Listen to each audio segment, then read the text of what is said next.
Assalamualaikum warahmatullahi wabarakatuh. Perkenalkan, nama saya Tia Melinda dari kelas 01. Materi yang saya ambil yaitu keterampilan komunikasi dan upaya pengembangannya. Jadi latar belakang dari materi yang saya ambil yaitu pada era globalisasi seperti sekarang ini, komunikasi menjadi hal yang penting bagi kehidupan manusia dalam kehidupan sehari-hari. Komunikasi yang yaitu berbicara. Berbicara sendiri merupakan cara manusia untuk mengutarakan maksud dan tujuan yang mereka ingin sampaikan. Tidak bisa dipungkiri bahwa setiap manusia tidak akan pernah lepas dari komunikasi. Karena komunikasi ini menjadi poin atau kunci utama dalam berkehidupan sosial. Pengertian kemampuan berkomunikasi. Keterampilan komunikasi adalah kemampuan seseorang untuk menyampaikan atau mengirim pesan yang jelas dan mudah dipahami oleh penerima pesan. Untuk itu, agar mampu melakukan komunikasi yang baik, maka seseorang harus memiliki ide dan penuh gaya kreativitas yang tentunya dapat dikembangkan melalui berbagai latihan dengan berbagai macam cara. Salah satunya membiasakan diri dengan berdiskusi. Jenis-jenis keterampilan berkomunikasi terbagi menjadi 3. Yang pertama, keterampilan komunikasi verbal. Komunikasi verbal adalah komunikasi yang terjadi bila dua orang atau lebih melakukan kontak satu sama lain dengan menggunakan alat artikulasi atau pembicaraan. Prosesnya terjadi dalam bentuk percakapan satu sama lain. Asrori mengemukakan bahwa dalam melakukan komunikasi verbal, seseorang harus terampil dalam menggunakan kata-kata, menggunakan tata bahasa yang teratur dan sopan, serta mampu menjadi pendengar yang baik bagi lawan bicara. Yang kedua yaitu keterampilan komunikasi fisik.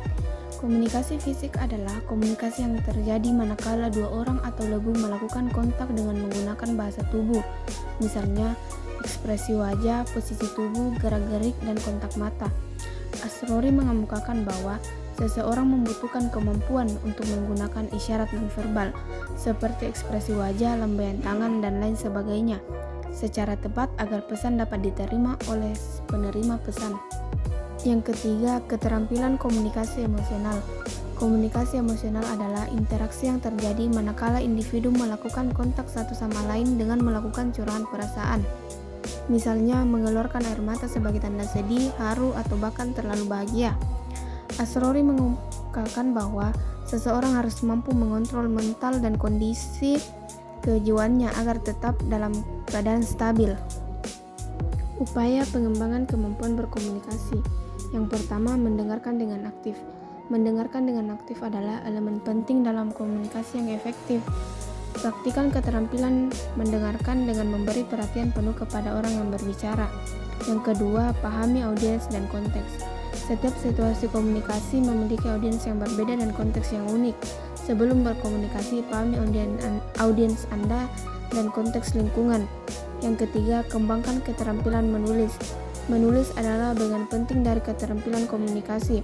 Meningkatkan kemampuan menulis Anda dengan membaca secara luas dan menulis secara teratur. 4. Memperkaya kosakata. Memiliki kosakata yang kaya dan variatif akan membantu Anda menyampaikan pemikiran dengan lebih tepat dan memikat. Perkaya kosakata Anda dengan membaca buku, artikel, dan materi yang berkaitan dengan minat Anda. Kelima, melatih keterampilan berbicara di depan umum. Berbicara di depan umum adalah keterampilan yang berguna dalam berbagai situasi, baik itu presentasi di tempat kerja, pidato di acara publik, atau bahkan diskusi kelompok.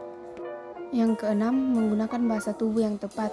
Bahasa tubuh dan ekspresi wajah Anda juga berkontribusi pada komunikasi yang efektif. Gunakan bahasa tubuh yang mendukung pesan yang ingin Anda sampaikan seperti postur tubuh yang tepat, kontak mata, senyuman yang hangat, dan gerakan tangan yang disengaja. Yang terakhir, praktikkan komunikasi nonverbal yang efektif. Komunikasi nonverbal melibatkan keterampilan seperti mendengarkan aktif, memberi umpan balik yang efektif, memahami bahasa tubuh orang lain, dan mengelola konflik secara konstruktif.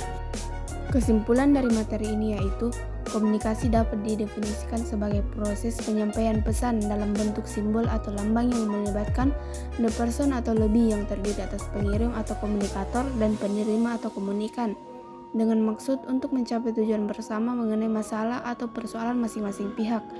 Oleh sebab itu, agar komunikasi berjalan dengan baik dan lancar serta memberi manfaat bagi pihak penyampai pesan maupun pihak penerima pesan, maka diperlukan adanya komunikasi. Itulah pemaparan materi keterampilan komunikasi dan upaya pengembangannya. Wassalamualaikum warahmatullahi wabarakatuh.